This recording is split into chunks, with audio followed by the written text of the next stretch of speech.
اپنے ٹھیک ہونے کا دکھاوا کریں، زندگی کتنی ہی مشکل کیوں نہ ہو۔ ذہانت عورت کی وہ خوبی ہے جس کا نہ ہونا بھی خوبی سے کم نہیں۔ اگر اپنی عقل ہی اپنے لیے سکون کا باعث نہ بن سکے تو پھر ایسی عقل ماتم کے لائق ہے۔ اگر اچھے انسان کو برا کہنے والا شخص آپ کو اچھا لگے تو یقیناً آپ ایک اچھے انسان نہیں ہیں۔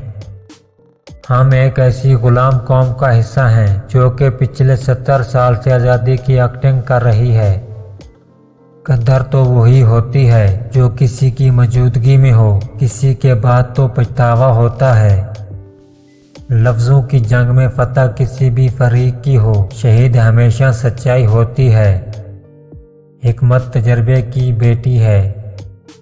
اصلاح کے 100 الفاظ سے زیادہ تجربے کی ایک ٹوکر انسان کو مضبوط بناتی ہے۔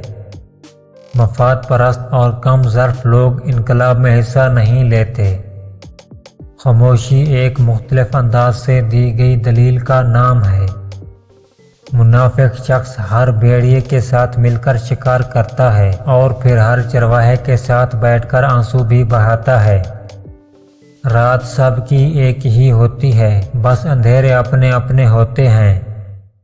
جو شخص جتنا کم سوچتا ہے اتنا ہی زیادہ بولتا ہے۔ زندگی کا سب سے زوردار تھپڑ بھروسہ مارتا ہے۔ تعریفیں تھوڑی کم کیجیے، برے لوگوں کو احساس ہونے دیں کہ وہ برے ہیں۔ منافقت کی ضرورت نہیں اگر تم جان لو کہ لوگ مرنے والوں کو کتنی جلدی بھول جاتے ہیں۔ تقدیر بہت کم تدبیر کا ساتھ دیتی ہے۔ مسائل سے نمٹنے کے لیے سوچ ایک اہم ترین ہتھیار ہے۔ اگر آپ جاننا چاہتے ہیں کہ معاشرے کی تہذیب کیسی ہے تو دیکھیں کہ وہ خواتین کے ساتھ کیسا سلوک کرتے ہیں۔ وہ عورت کبھی بوڑھی نہیں ہوتی جس کا شوہر اسے اس بات کا یقین دلا دے کہ وہ اس دنیا کی خوبصورت ترین عورت ہے۔ کسی کے برے رویے کی وجہ سے اپنا ذہنی سکون کبھی نہ کھوئیں۔